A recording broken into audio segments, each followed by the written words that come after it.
ఒకే పేషెంట్కు 3 సార్లు open heart surgery జరిగింది. 2 సార్లు చికిత్స చేయించుకున్న ఆరోగ్యం కుదుట పడకపోవడంతో మూడోసారి సిటిజన్ హాస్పిటల్ను ఆశ్రయించాడు బాధిత పేషెంట్. దీంతో అతనికి విజయవంతంగా ఓపెన్ హార్ట్ సర్జరీ చేశారు డాక్టర్లు. అత్యంత క్లిష్ట పరిస్థితుల్లో నైపుణ్యంతో శస్త్రచికిత్స చేసి ప్రాణాలు నిలబెట్టారు హైదరాబాద్ సిటిజన్ హాస్పిటల్ వైద్యులు. తిరుపతికి ఫస్ట్ సర్జరీ 2009లో అయింది. మైటర్ వాల్వ్ ఆ లోపల ఉన్న కవాటం లెఫ్ట్ సైడ్లో ఒక కవాటం లీక్ ఉండే. సో 2009లో సక్సెస్ఫుల్లీ మైటర్ వాల్వ్ రీప్లేస్మెంట్ చేసినారు. అప్పటి నుంచి ఈ ఫిబ్రవరి 2016 వరకు బాగుండే. మళ్ళీ ఆయాసము దమ్ము రావడం స్టార్ట్ అయ్యేసరికి అప్పుడు మళ్ళీ ఇన్వెస్టిగేషన్ చేస్తే అయోటిక్ వాల్వ్ ఇంకొక వాల్వ్ లీక్ అవ్వడం స్టార్ట్ అయింది. సో దానికని మళ్ళీ underwent surgery in February 2016. So surgery అయిన తర్వాత అప్పుడు నెక్స్ట్ మేలోను ఫాలోఅప్లో ఎక్కువ ఈ 2 సర్జరీస్ వివిధ వేరే హాస్పిటల్స్లో అయినాయి.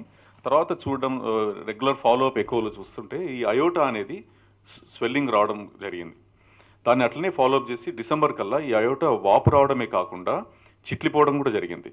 అదృష్టం ఏంటంటే దీని అయోటిక్ డైసెక్షన్లో 90% మంది within 3 months they will die. అయినా కూడా ఈ మన తిరుపతి చాలా లక్కీ. ఆ 10%లో ఈయన వచ్చి మన సిటిజన్ హాస్పిటల్ వరకు రావడం జరిగింది అన్నట్టు. ఈ అయోటిక్ డైసెక్షన్తో పాటు ఈయనకు అన్యూరిజం. ఈ నార్మల్గా ఈ అయోటా ఏంటంటే 2 to 2.5 centimeter డయామీటరే ఉంటుంది చుట్టుకొలత. కానీ మన తిరుపతిది 8.5 centimeters వరకు వాపు వచ్చింది. అండ్ ప్రీవియస్ 2 సర్జరీలు అయినందువలన ఇదేంటంటే ఈ రొమ్ము బొక్క ఉంటుంది కదా స్టర్నం, దానికి వెనుక భాగంలో మొత్తము ప్లాస్టర్ లాగా అంటుకుపోయింది, స్టక్ అయింది. సో ఇదేంటంటే ఇది మేజర్ కాంప్లికేషన్. ఎందుకంటే ఇది సర్జరీ చేయాలి అంటే ఈ రొమ్ము బొక్క ఓపెన్ చేయాల్సి వస్తుంది, స్టర్నం. సో ఓపెన్ చేసేటప్పుడు ఈ సాతోను ఓపెన్ చేస్తామండి నార్మల్గా. ఆ సా ఓపెన్ చేసేటప్పుడు ఈ అయోటాలకు వెళ్ళి ఇమీడియట్గా చనిపోయే అవకాశాలు ఉంటాయి.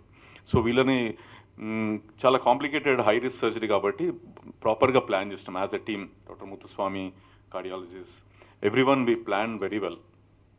సో ముందే మనం తిరుపతిని బైపాస్ మెషిన్కి కృత్రిమ సర్క్యులేషన్కి కనెక్ట్ చేసి టెంపరేచర్స్ని 18 degreesకి కూల్ చేసినాం తిరుపతిని. ఆ bypass machine, heart lung machine ఏదైతే ఉందో దాని ద్వారా మనం పేషెంట్ని కూల్ చేయొచ్చు, వార్మ్ చేయొచ్చు. సో 18 degreesకి కూల్ చేసి సర్క్యులేషన్, ఈ రక్త ప్రసరణ మొత్తం స్టాప్ చేసేసినాం. స్టాప్ చేసి అప్పుడు ఈ చెస్ట్ ఓపెన్ చేసి ఈ అయోటాని ఓపెన్ చేస్తే ఇప్పుడు అయోటా ఓపెన్ అయిపోతుంది. ఓపెన్ అయిన తర్వాత మళ్ళీ బ్లడ్కి ఓన్లీ బాడీ అంతా స్టాప్ చేసి ఓన్లీ బ్రెయిన్కి సప్లై మెయింటైన్ చేస్తూ మిగతా సర్జరీ అంతా కానిచ్చినాం. ఈ సర్జరీ మొత్తానికి ఈ artificial tube and previous valve కూడా రీప్లేస్ చేసి సర్జరీ అయింది. అండ్ బ్రెయిన్కి కూడా రీప్లేస్ చేయాల్సి వచ్చింది. మొత్తం రైట్ సైడ్ బ్రెయిన్ పార్ట్, అది రక్తనాళము, లెఫ్ట్ సప్లై చేసే లెఫ్ట్ రక్తనాళం కూడా రీప్లేస్ చేసినాము. Total surgery took more than 10 to 12 hours.